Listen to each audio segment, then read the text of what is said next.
What's up, everyone? Today we've got one of the spiciest poker players that I'm aware of, with the blue hair and the red hot outfit to match.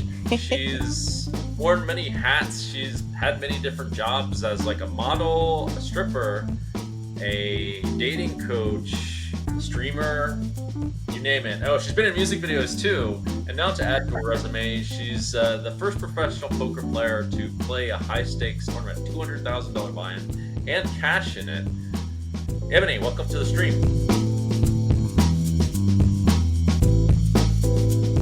Thank you. Thank you for having me.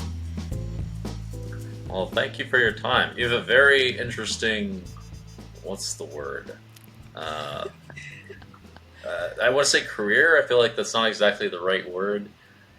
Palette, something like that. Very, very eclectic resume. Very specific skills I have. Also, a mom. There's not many poker players that are moms. I guess there's a few questions on my mind just straight away. How do you go from doing all these crazy careers to playing poker? Because they're all. I would think that they seem to have one major thing in common, which is they're unconventional, or a lot of them are unconventional. Like dating coaches, unconventional. Model's not so unconventional, but like dance, exotic dancing is unconventional. Stripping, whatever you want to call it, streaming. Where does poker fit into all of this? Yeah, so I mean, poker has throughout all of those very unconventional choices of work or career, which I do agree with you that they are pretty unconventional. Poker has been the constant. So I started playing poker right around 20, and I knew as soon as I found it that it was going to be something that was always going to be in my life. Like it just felt like, okay, this feels like home to me. But I also was a single mom at that point. I had my daughter a month before my 19th birthday, and I had life happened, and I was kicked out of my home and when my daughter was 6 months old and didn't have a choice. I was going to school full time. So the choices that I had in order to still be able to go to school and still take care of my daughter was stripping. So by the time I found poker at 20, I had already been stripping for like a year. And just a lot of my career choices have been because I'm trying to also take care of my children and survive while still being a part of the industry that I fell in love with. So, Yeah, I do think there's not a whole lot of outlets available to take care of like a child when as a single mom. It makes sense to take on dancing. Maybe you enjoyed it also, or actually, when I first started, there was a lot of like shame and necessity, and it honestly wasn't until, and it was something I did off and on for a long time, and it wasn't until I was right around 30 that I kind of shed this shame that was associated with it. And I had a lot of like I had a big like othering mentality, like, oh, I'm not like other strippers. And I would not tell people that I was a stripper. There was so much like society absorbed shame that I was taking on. And I somehow thought I was different or better, which was a theme for a lot of things that I did until until I was, I want to say like 28, 29, 30, when I started to kind of inwardly reflect on who I was and how I showed up. And once I started to detach from shame around the choices that I had made in my life, like I would actively, engage with people that would make comments about strippers or sex workers, or they'd be like, oh, but you're not, oh, she was a stripper, as if she was somehow less than.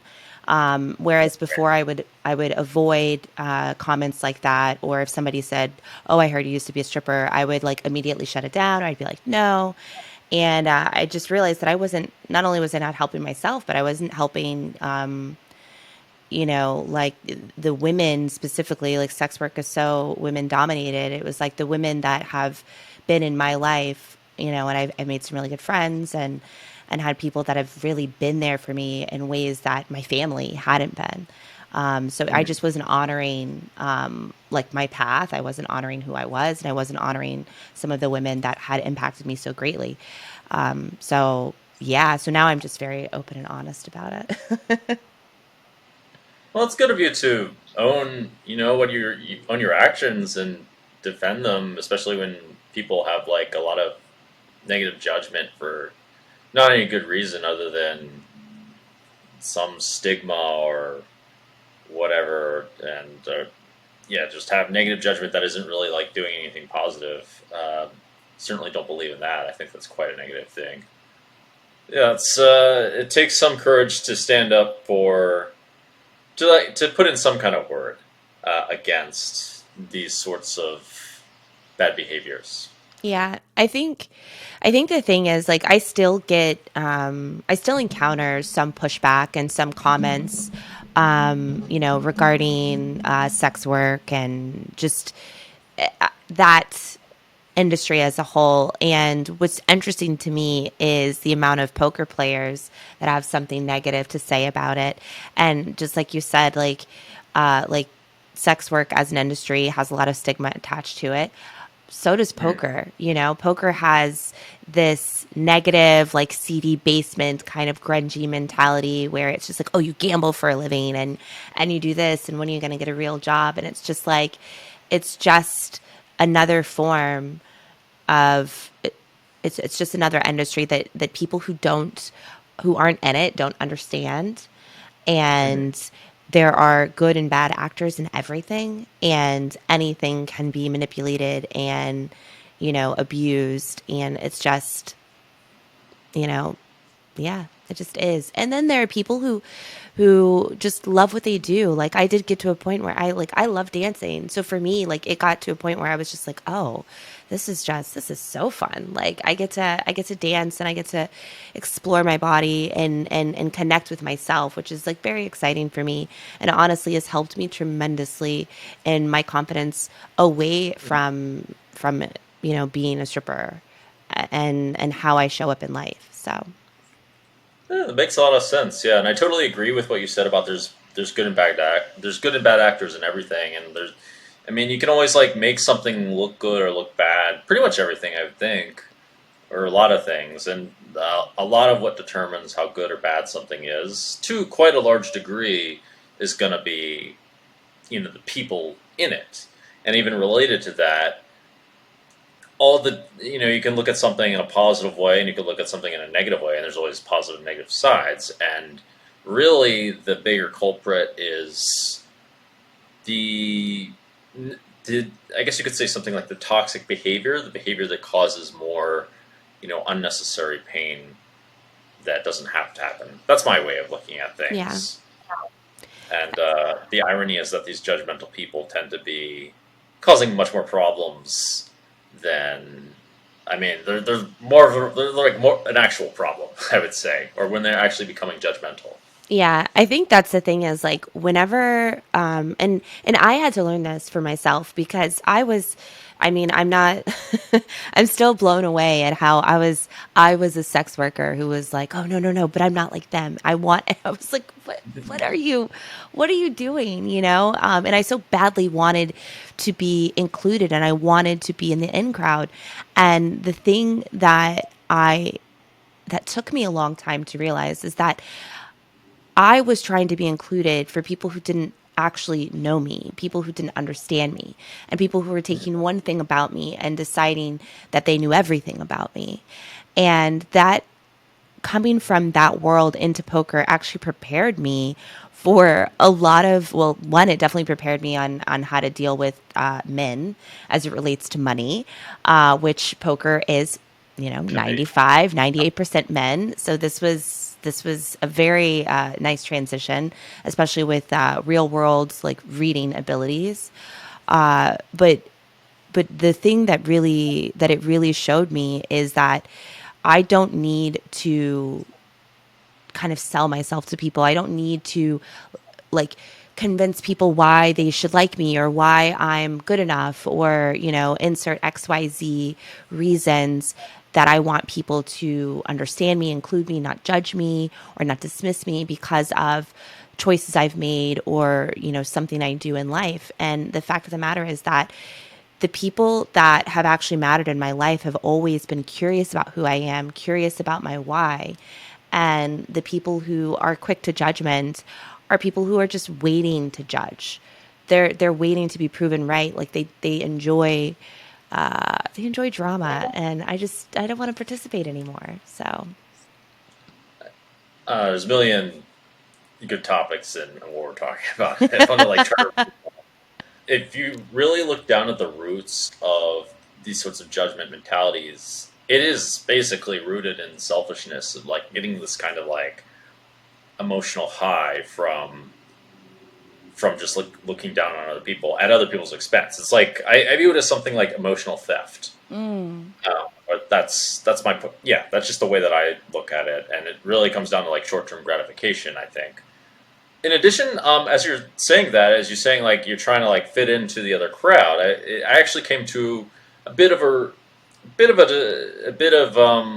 realization like that myself. I do think you have to go a bit, you have to acquiesce a little bit with the rest of the world. You can't be too crazy, and you have to like see how and particularly you have to see how other people are responding to you. Like you still have to like, there's an element of respect in that, but definitely the more I've like tried to expand outside of poker and like meet other people and that sort of thing, it dawned on me as well that why am I trying to like find ways to sell so much to other people, because then I won't even want to like be around those people anyway, and then it'll just be like this constant like trying to like win someone over kind of dynamic. yeah. Whereas if you find the people that really appreciate you for who you really are, and are more tolerant of things that they don't even necessarily, they aren't particularly happy about, then you'll be much happier, and also, I mean, yeah, just everything will be more effortless. Yeah. That's kind of the conclusion I came to, especially while I was like doing things like going to like various charity galas. I want to ask, what is it that made poker feel like home for you? I mean, it combined so many things that I loved. Growing up, I was super nerdy, and I was on the math team and in the math club, and there were so many things that I enjoyed. I enjoyed competing, and when I found poker, it merged the things that the nerdy side of me growing up really enjoyed and loved. And with the skills that I had started to develop as a young adult, which was communicating with people and trying to extract information in order to get something that I want. And there was a lot of, I liked how, like the social manipulation was just in game, and how I could still be like, I could still sleep at night. I could still be a good person, at the time. What I thought was a good person, which has drastically shifted and grown since then, but that's neither here nor there. But the thing that I really loved about it is the human element, and because I started playing live, I started with $20 tournaments it was my ex-boyfriend's friend's basement, and I really enjoyed. I watched. I remember sitting behind my boyfriend's shoulder, watching and just watching the actions. I was just trying to figure out what they were doing, right? So I just went. First of all, I went because I didn't believe he was going to play poker like 5 nights a week. I was like, "What are you actually doing?" So I forced him to take me. Then once I got there, I was curious. So and I was watching, what their faces looked like, what their bodies were doing while they were making decisions. And that was the thing that really got me into it. And I noticed right away, I was like, oh my goodness, like he flinched here when he bet, and he didn't do that before. And I just became obsessed with the dynamics of getting information by reading people. And then the fact that I could merge it with, betting sizes and all this other stuff was like, it was just so exciting for me. And I've done a lot of thinking about this over the past few years because, as things happen in your career, people start asking you more questions and you have more time to kind of process your why. And I think for me, it's because I can make the same decision every day in poker. I could play the same hand, the same scenario can come up, and I can make the same decisions 100 times over and get 100 different results. And I think that's why I love it, is that it's different specifically because of the human element. And it's something I not only enjoy, but something I can genuinely appreciate. Because it sounds like it's because it's unpredictable. Well, because people are unpredictable, Yeah. and dealing with people is a whole different experience than a lot of other things. I guess you could say there's the social manipulation thing. You said sounded interesting. That is, in a way, an interest of mine, although it's not so obvious. Yeah, one thing I do appreciate a lot about poker myself is that it is very unpredictable. You always get surprises. Like, yeah, whereas I feel like a lot of other jobs are going to be kind of the same thing over and over. A lot of office jobs seem like they'd be very boring. I mean, you can even set your own schedules. That's what I personally appreciate about it. I mean, that's one thing for sure that I appreciate about poker is specifically setting our own schedule. There's some days I'm asleep till like 2, 3 in the afternoon. Other days I'm up at 8 a.m., 7 a.m. So it is very, yeah, you get to create your own schedule. And also, I mean, with that comes an entirely new set of problems, like if you're someone who, because I came from, because I started stripping at such a young age, like the nightlife, the night schedule was something that was already a part of my life. So when I started playing poker, I was just like, oh, this really like appealed to me because it just fit in with the schedule that I already had. I mean, but like anything, yeah, I get autonomy and I get to make my own schedule. And also, like, if I'm not pushing myself enough, sometimes, you can just like not do enough and you're just kind of existing within the choices you're making and not really moving the needle, so to speak. So I ran into that a lot. Well, yeah, but I mean, also moving the needle is up to you. Right. You don't necessarily have to push yourself. That depends on what your values are. Yeah. Like, that's one of the cool things about freedom. Yeah. Um, well, speaking of pushing the needle and making change and things, doing new things, let's talk about this Triton situation. Of course, why not jump into the 200K buy-in when I believe I read that your previous largest buy-in was a $10,000 buy-in. It Is that was. correct? Yeah, I actually Yes. watched your documentary. Uh, Yay. it seemed like quite an experience to jump in and play with all the high stakes pros that go from stop to stop and all of that. Um, what are your first thoughts on all that? I mean, it definitely was quite an experience. I'm so grateful to have the opportunity from Phil and ACR, and like for someone like me, I've been playing poker for 20 years, and I had just kind of accepted my path, I guess, as like a mid stakes grinder who was a lot of what I had done in poker up to that point was just me kind of going off instinct, and I hadn't really put in the time to become a better poker player Hmm. because I was trying to raise 2 kids, and that's Yeah, just yeah. the fact of the matter. I was just Right. trying to stay in the game, so to speak. And but I had just kind of resigned to my fate as a mid stakes poker player, so I didn't even think about ever. I had never thought that, like, oh my goodness, one day I'm going to play these high stakes tournaments. One day, I was still a fan of poker at home, watching players like you and Phil Ivey, and just watching everyone just be like, yeah, they're cool. Like, I'm a fan. And so when the opportunity came up, I was like, wait, what? This is okay. This is actually happening. I couldn't believe it. And then arriving in Cyprus and playing in Triton is just, I mean, you know what it's like. You play these, and compared to other tournament stops anywhere in the world, like Triton is just so unique and so special.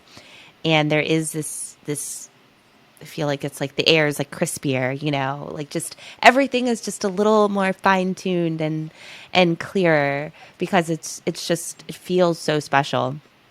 Yeah, it's still, even now, like it's been about 5 months and it still feels like it just happened, and I still, like, my heart still like gets nervous when I think about it, and I still get so excited, and I'm still in shock about the entire experience, and how I did is it's wild. To be fair, the Triton events are really well run. Those are some of the best tournaments that I can think of. Once you get to know those guys, they're a bunch of bums. Don't worry about them. Normal dudes. I'm kidding. They're cool.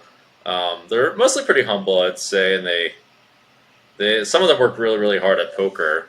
And I'm glad you had a great experience. Yeah, Cyprus is it's known. Well, I don't know. You probably do know this now. Is that it's known as a gambling haven, and they go out of their way to really make sure everything's special. And that's been true about all the Triton events, as I said. They uh, they really put together a good atmosphere and also make things very classy and somehow find a way of making yeah, they make the when you're deep in a tournament really quite an epic experience. Yeah. I mean, the one of the things that was wild for me was really the final table of the 200K and how they had us kind of walk out. And it's very this, like, I grew up watching wrestling. So it was, I mean, you're familiar, Macho Man. Here we go. But for me, it felt very much like it was my dreams. I wanted to be a Nitro girl so bad, which was like the dancers for WCW. And I was obsessed with, like, I was like, one day I'm gonna walk out of like smoke and music and my name is gonna be, and like these were things that I had like dreamt of as a little girl. And then never in my life did I think that I would get kind of that dream to come to fruition in poker of all things. But it happened, and I have this like really cool visual walkout. And because of the documentary and because of Triton being televised, I get to just like see this forever, which is super exciting for me, just as someone who can appreciate it. But the fact that, my biggest moments in poker so far were also, captured on such a big stage is something I really appreciate. And I get to, look back and reflect and still be in shock. But yeah. Well, congrats! You made history, and I heard that many other female poker players were messaging you and telling you all these nice words and saying how they looked up to you. I think I'm getting that right, right? And Yeah. Honestly, the biggest thing for me was when I first found out that I was going, I kind of absorbed what everybody thought, not what everybody thought, but what a lot of people thought when they first heard the news. I was like, wait, what? No, I don't deserve this. I'm not good enough. There was all of this like self doubt that I immediately felt once I got the invite from Phil. And I just had to have a little pep talk with myself and just be like, it's okay. Like, you're good enough. You're going to do this. And I was more just saying things I didn't believe, but knowing I could convince myself to get there. Mhm. But the thing that really blew me away is how many women reached out to me before I left, Like Kristen Bicknell is someone who messaged me when before it became public news. I got Chance Corneth from Chip Leader Coaching. He signed on to be my coach, and Alex Foxen is one of Chip Leader's partners in Chip Leader Coaching, or one of Chance's partners in Chip Leader Coaching. So Kristen reached out to me via Twitter and was like, "Hey, just we were talking about this, found out you're going, and this is before it was public." And she just gave me so much love and so much just, you're a badass. Don't worry about it. Don't worry what anyone else is going to say. And just gave me so much support and love. And she and I have always been friendly on the tables, but we're not friends, like we say hi to each other and we hug each other whenever we see each other. But it felt like she was the first of many women to reach out and show their support. And then I had conversations with, like Kelly Minkin, literally like 5 days before I was going. And she gave me the pep talk that I needed to not doubt myself. And then the amount of women that reached out to me after was, I was so surprised. And looking back now, when I take myself out of the equation and I just put any woman that plays poker and plug them in as if they were me, it makes sense because I was the first I was the first female professional poker player to play an event like the Coin Rivet Invitational, the 200,000. I was the first woman to cash in a Triton event, and I did it with 2 final tables. So there were a lot of firsts. And when I put myself back then and I look around, I'm like, oh yeah, I was the only professional poker player that was a woman. Like Sosha was there, Sosha's always there, and she's so strong and successful and amazing in outside of poker, and she's always she's so fun and she's a force in general. So I am rooting for her in all aspects whenever she plays. But she was the only person, and she wasn't someone that the poker world really like knew as, she's not a professional poker player. So I was like, oh, there I am the only one. And to be such a minority in something and to have some kind of success, it does remind you that representation does matter. And it kind of reminds me of like the 4 minute mile, right? Like no one knew it could be done until it was done. And then, it took so long for that mile to happen. And then once it did, there was like so many people that can like broke the record, and Yeah, yeah. I remember that story. Yeah. yeah, so it kind of, like Anna Marquez, who's a team ACR pro and someone, she is a crusher and a very, very good poker player. She sent me this message on my way home from Triton, and it was one of the most beautiful gifts I've ever received. And it was just this very long text message about how she's been playing, high stakes poker for a bit, and how listening to my process and how I felt about myself and my self worth and my ability to perform within, such high stakes and such a pressure cooker. Really, she felt like it was herself talking about all the doubt, and that seeing me do that made her believe that she could do it now. And I couldn't believe someone like Anna could look to me as inspiration to pull from, and it would garner, a level of self-belief that she hadn't had before. And it's I don't look at myself as this like, oh, look what I've done. I just look at it like, through the things that I've done, it's had an impact, and I'm very grateful that women get to see themselves in other women doing great things. And I just want more of that for every woman everywhere. Well, I'm certainly supportive of that. For more reasons than one. I certainly want to see more women succeeding in poker and everything. Period. It's been happening a lot, or that apparently there's been quite an upward trend in other areas as well. And yeah, it's nice to hear that you're an inspiration for other pros. It's awesome. And as you're talking about your doubts and all this like kind of nervousness going on in your mind, what I'm thinking is like I feel like that's natural for everyone. I had all those kinds of doubts myself as I was moving up in the stakes, And to be the first one to face them, the first woman to face all them, there's probably, imagine you have even extra doubts or new doubts or doubts that I can't necessarily relate to. Um, but I feel like that's part of the necessity of crossing that boundary. It's like kind of like that invisible barrier of sorts you just have to like pass through to like deal with all these bullshit thoughts, that and just to face them and just move past them. And then, yes, I think if you happen to play more of these, or play higher, just play with other pros that are playing these or whatever it is, higher buy-ins, like, the doubts eventually go away. Or at least these guys aren't that scary. Um, No, they're definitely still scary. It's definitely scary to be in it.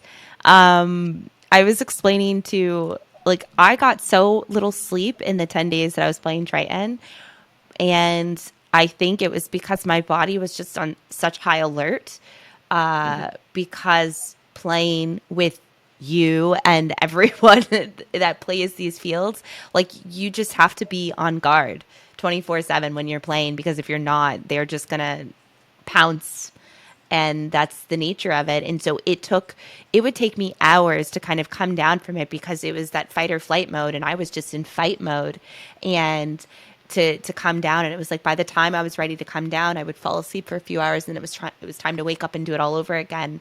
And I'm grateful that I had, some deep runs, so I got to really experience what that was like. But it is, y'all are scary. Don't downplay this for the folks at home. Y'all are scary. Like it is intense. There's a level of intensity every time I would sit down to play.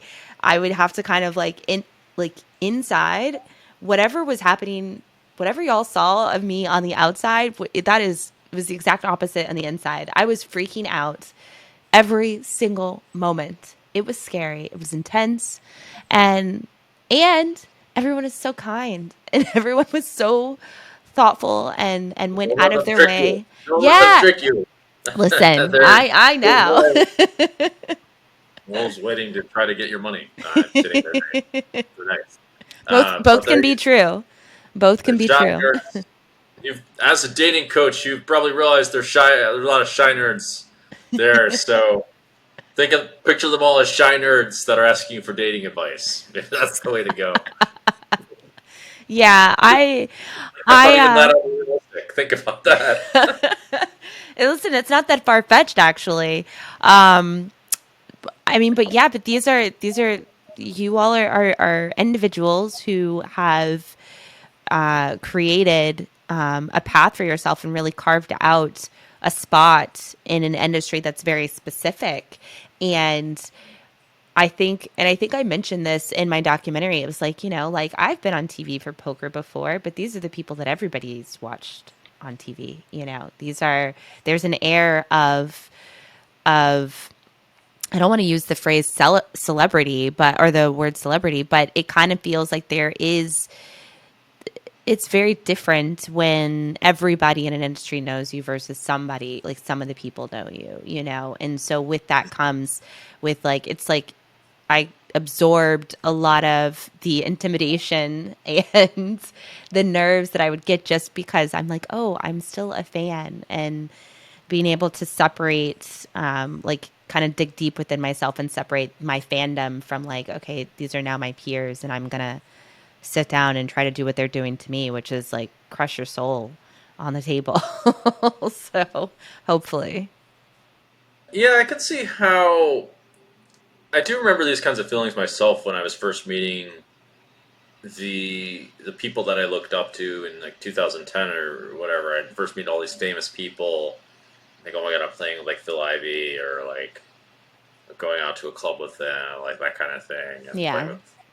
with Howard Lederer, Chris Ferguson at the time, and all the card runners dudes. Yeah, but after a while, yeah, it does. You do get used to it, but the whole emotional experience is very unique. And Yeah, for sure. I think it's easy to like get caught up and like your own personal idea of these people, and it kind of like we can kind of touch back on what I was talking about earlier with people's perception of me based on like me being a stripper. And it's just like I had to just get curious about my own perspectives of these people. And instead of bringing with me like what everyone else said, right? Like people are like, oh, be careful, they're scary, and be careful, this person's like a crusher. And there's like so many like, be careful, and so many Sure. warnings. And it's like, I don't want to absorb what other people's opinion of it is, because how they got to that conclusion is not, they have different information than I do. So how they get to this conclusion of like, be careful is not necessarily my idea of be careful, right? So I had to just sit down and be very curious about the information I was getting from my players, and through that find comfort, because the fact is that I was playing whether or not I was comfortable, and I was going to be in a position where I had to make decisions that had, you know, a real world impact on me and my family and, you know, other women in poker. So I had to, yeah, I had to push past it. I didn't have a choice. And I'm just, even think, like, when I think about it now, it's crazy. Does it matter that you were the spiciest one at the table? Maybe they don't know what to expect of you. Like you definitely have the spiciest outfits. I even though I may have been dressed as Triton, uh, I still think you took the cake for having the spiciest outfit. I think you had a hat and like some, some color going on, multiple different colors. Yeah. I thought maybe it was an African outfit, I believe, and I believe there was a talk of a spice off. Yes. Yeah. So my outfit choices were very intentional for Triton, because I'm someone who enjoys, and you can appreciate this. I know I love a good outfit, and I love kind of creating just, you get to just create so many like, and evoke so many emotions through clothing and outfits and choices, and you get to tell a story, and it's something I've always been a fan of. So when I found out I was playing Triton, I was like, oh, I am coming correct. And a lot of my outfit choices were very, very, very intentional. I wore a lot of my head wraps, and from my dresses and my outfits were from black owned businesses and women black owned businesses, and it was very purposeful because I felt like I had never seen anyone who looked like me playing poker at that level. And on top of that, I had never seen anyone who looked like me playing poker on that level really own who they are, and make a statement with who they are, with how they look. And so I looked at it as an opportunity, and I was not going to shy away from it whatsoever. And yeah, I think it was when you and I were, it was day 3 of the 200K. And that was the first time we had gotten sat next to each other. And yeah, you've been known to do some crazy things with your outfits, and Uh, so we need to have, you know, like a spice off. I like this. I like this phrase, a spice off. Maybe we do this during the World Series. You know, we try to do like a spice off as far as outfits go. sure, sure. I've got a number of ideas. We can coordinate this. Yes. And related to the whole idea of what you wear as a story. I mean, I think this is a good topic for a few different reasons. Firstly, I think it's important to remember that as while you're like intimidated a little bit by the people that you've watched on TV that crushed and made however many millions, blah blah blah, they don't know what the is going on with you. Like, they don't know what you'll do. They don't know how you'll play. There's no like as you said, what you wear communicates something about yourself and can even tell a story, Hmm. or at least with a certain kind of artistic finesse, you can, or creative finesse, I guess you could say, you can tell a story with it. Yeah. I will say, just going back to what you said about how showing up at Triton, how none of them like knew what to expect. They didn't know anything about me. I knew that going in. That was one thing I was certain of. I was like, okay, I don't have anything to lose because no one's expecting anything of me. one, and two, they can go and, like you said, go and like look and see how each of them plays, and they don't have any footage of me. They can't like go back and be like, oh, she makes this kind of decision in this kind of spot. And I was like, all right, I get to just be. And away from just in life, I've gained a lot of confidence in who I am as a person. And so I try to bring that type of energy into everything that I do. So I knew that that's what I was going to do with Triton as far as my outfit choices, because I wanted to inspire confidence within myself while I was playing in such a nerve wracking environment.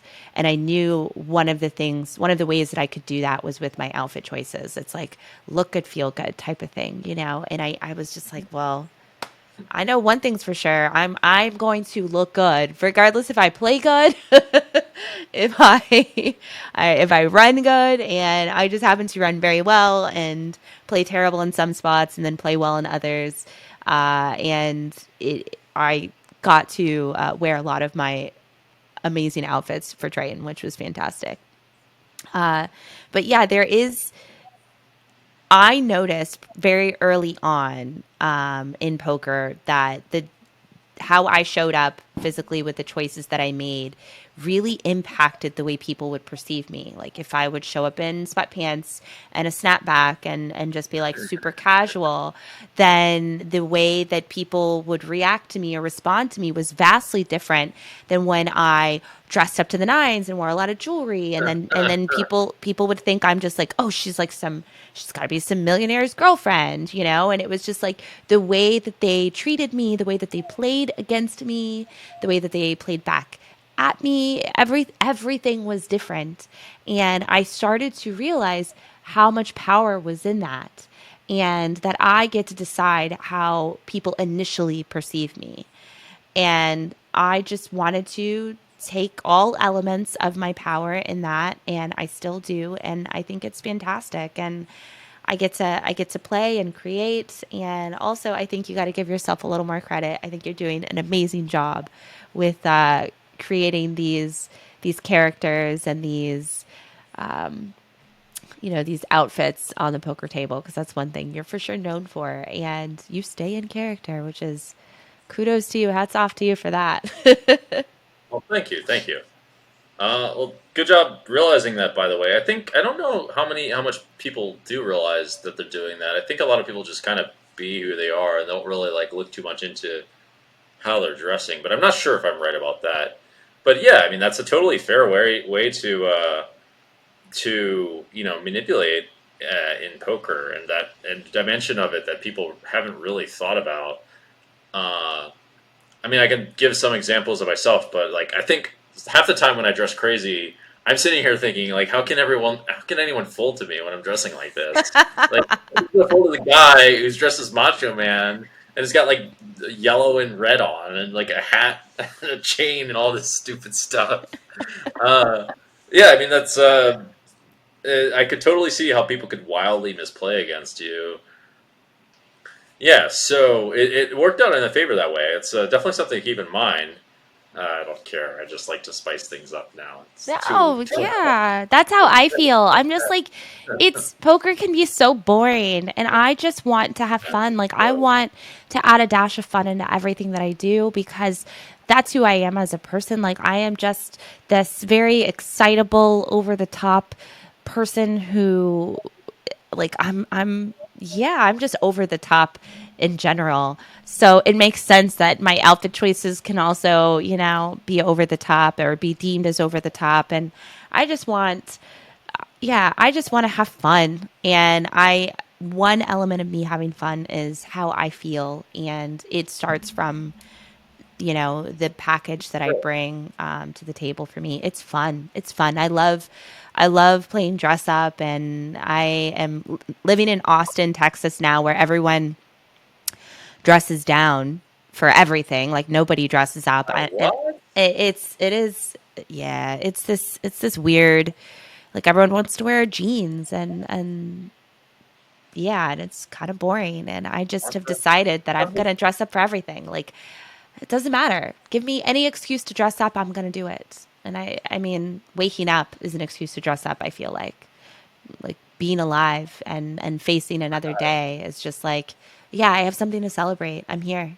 So I'm not gonna wait to wear my favorite outfit or favorite perfume. I'm just gonna it's y'all you guys get it. Yeah, sure. Like, why not? Why not spice things up whenever you can? Poker needs more of that, frankly. Instead of all these guys like sitting there trying to make the perfect play and math, all like the timing tells and randomizing. Like, none of that. I know, I Uh, agree. I think I rattled a lot of people because with oh, you and your fun. Is that yeah. what? Oh, we got a lot of How fun dare now. I? We got banned. There's gonna be a big sign. No fun in big black and white letters. It'll be no fun, no dancing at the table, no twerking, none of these things that I'm just like everyone should do this. Well, if we can get the poker room to twerk,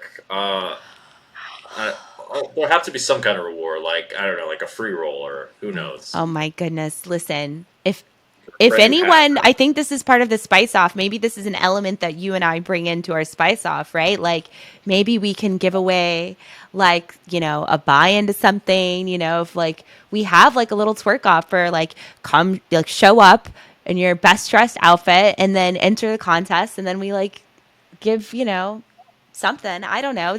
I think this is we have some ideas here. That seems like a good idea. Something along those lines, in the form of, I think dancing is going to be tougher.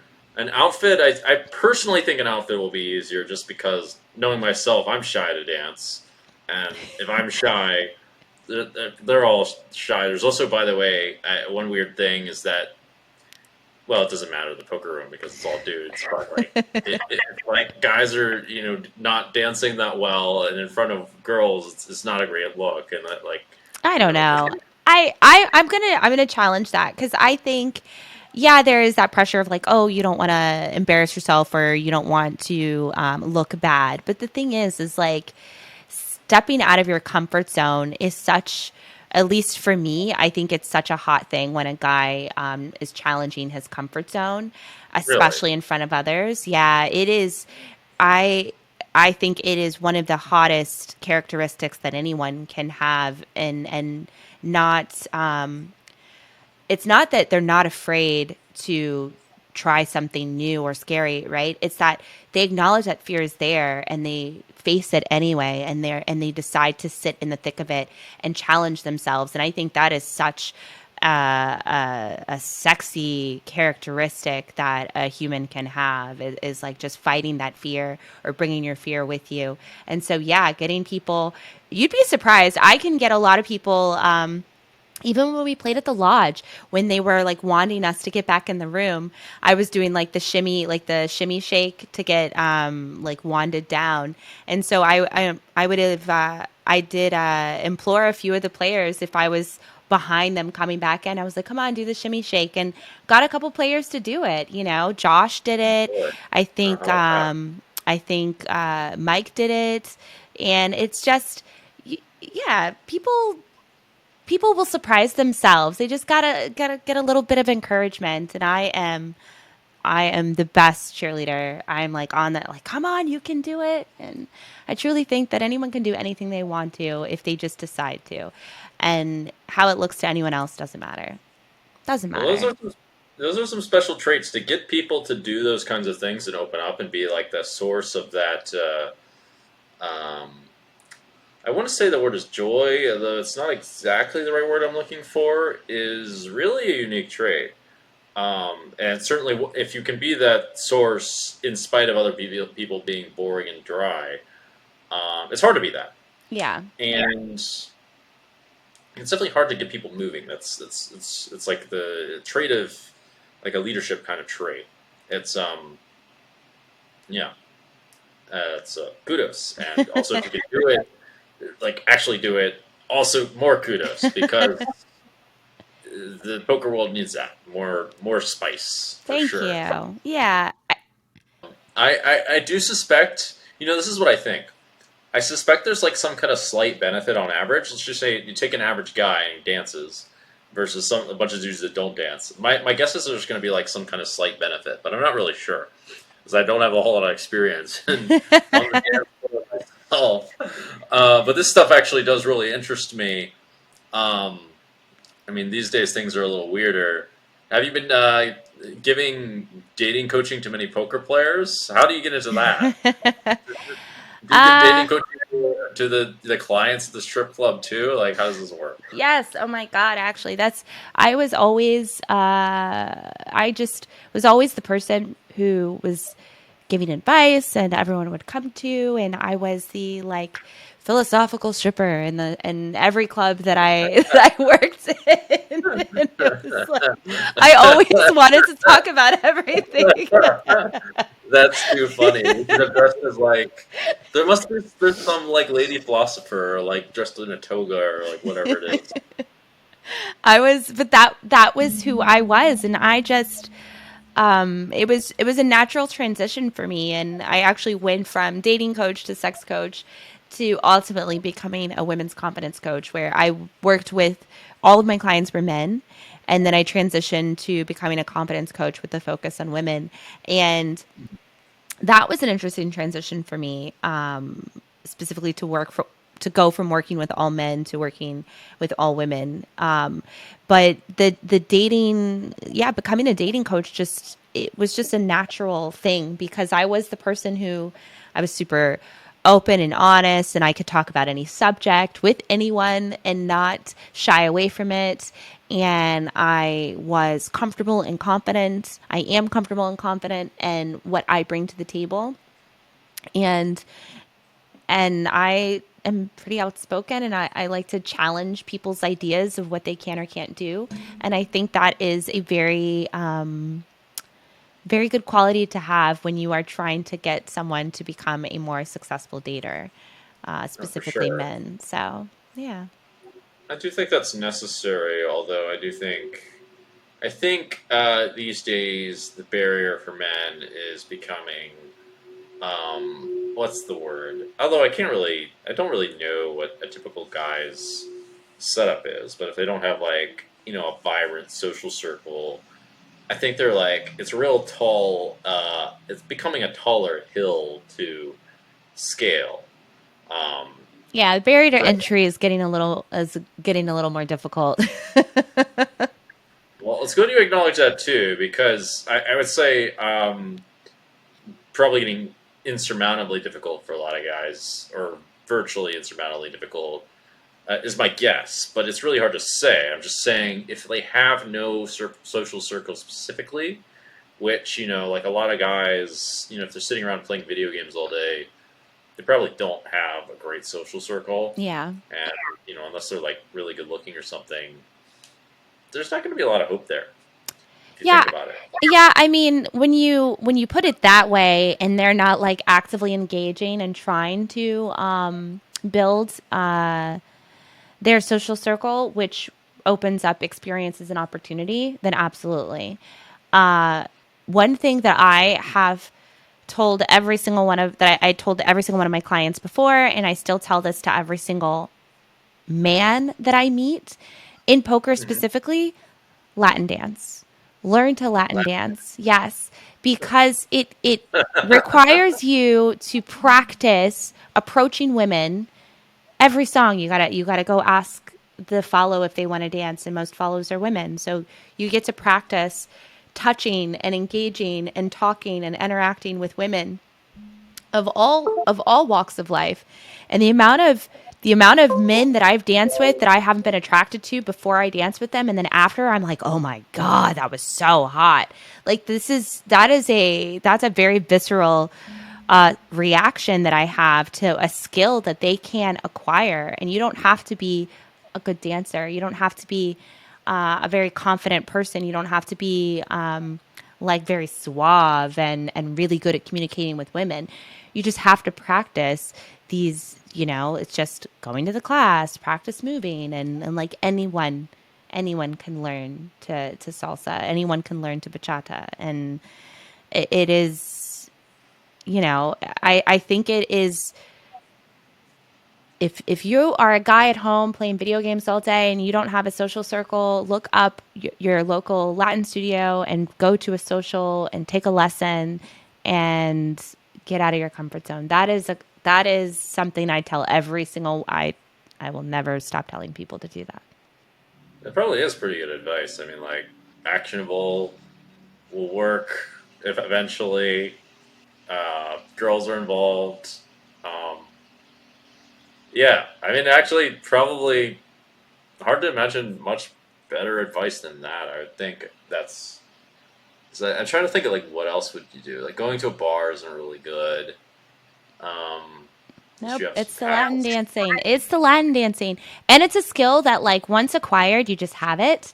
And there have been times that like I've been out with my girlfriends and like a Latin song will come on and and when I'm out with my girlfriends who I dance with, a Latin song will come on and we'll be like, and then some guy that we were just talking to, like the amount of times I've broken out and danced at a bar with some random guy who was like kind of awkward and then he was like, "Oh, I can dance." And then he like leads me and I'm like, "Oh my god." And then like I'm just like talking to him for the rest of the night. It's it the spontaneous dancing when Latin music comes on has happened so many times in my life. And so I just look at it like, yeah, men, what are you doing? This is a quality that you can carry with you, and women love it. Women love it. There's something Huh. very inherently masculine about it too. So if men are struggling with how they show up or they feel like they're not masculine enough, I mean this ticks so many boxes, so many boxes. Maybe you could like. Well, I wonder if there's like any chance some dancing could happen at the poker tournaments. Although now that we've mentioned this, it appears that I've thrown myself into the fire, as I tend to do. Um, and I guess I'd be a wild hypocrite if I did not participate myself. I was gonna say you got to lead the way here. Yeah, shit. I guess I would in this case. Like I'm not exactly the guy that doesn't do all the crazy things. So if I'm not going to do it, then no one else will do it, or probably no one else will do it. So yeah, it's not a bad idea. All right, so Latin Dancing, dancing lessons in Vegas this year during the World Series. Is that what we're doing? possibly, yeah. Yes. The only thing is, it's not so. One thing I want to mention is just not so like tangent to a lot of the other things I'm learning currently. But dancing is down the is at some point in there. And I do think there's one thing about dancing that I found to be very interesting is that when you dance, you have to like kind of you have to do something that I imagined acting would teach me, which is something similar to put on a vibe. I don't know how else to say it, Mm, but you like kind of you have to like turn on an emotion of sorts, yeah. which I mean, that is actually a great skill. If you can turn on like a positive emotion, that other people will make other people feel good. That's a very good skill to have. Even though I don't think most poker players appreciate that too much, but I mean, it's not that different from like playing a good strategy, but just now it's a social strategy. Yeah. Yeah, I think there's a lot of power in that and a lot of like real world benefits aside from the impact it has on the poker table, I think it's just being able to create an atmosphere of fun has Hmm. just real world impact on people. And for me, that's one of the things I know that I try to bring wherever I go. I try to make it fun and make it light and really, yeah, I want to have fun with everything that I do, and I want people to feel good in general. So I know for me, it's like I want to think about the impact of how people feel about me when they leave the room, or when I leave the room, like how, it's like, oh, people will forget what you do, but they won't forget how you made them feel. And this is just one of those ways that it's very, very powerful. Oh, for sure. I was actually just reading about like The Rock. Apparently, he makes like everyone feel amazing. Like, he'll walk into a room with like 100 people. He just makes everyone feel amazing. So it is like a great skill to have, like to do that. Not very many people can like make people feel in a really positive way. It's not easy, and it totally is making a positive impact. Um, so congratulations, good job, keep doing it. Thank you. Thank you. But yeah, it's been great having you on the show. I couldn't even like talk about all the things I wanted to talk about. Thank you for Um, having me. anything you'd like to promote or like to say? Yeah, I mean, for sure, the high stakes, it's called High Stakes, a woman's seat at a $200,000 tournament. That is the mini 3-part doc series on ACR's YouTube. You could just Google my name, it should pop up, Ebony Kenney. And for the most part, yeah, just, I mean, ebonykenney.com, and then my all my socials, and be on the lookout for our twerk spice off coming in summer 2023. Twerk spice off. I hope I don't have to twerk, but I'll dance at least. I can commit to that. All right, Dan. Well, thank you so much. Yeah, thank you, Ebony.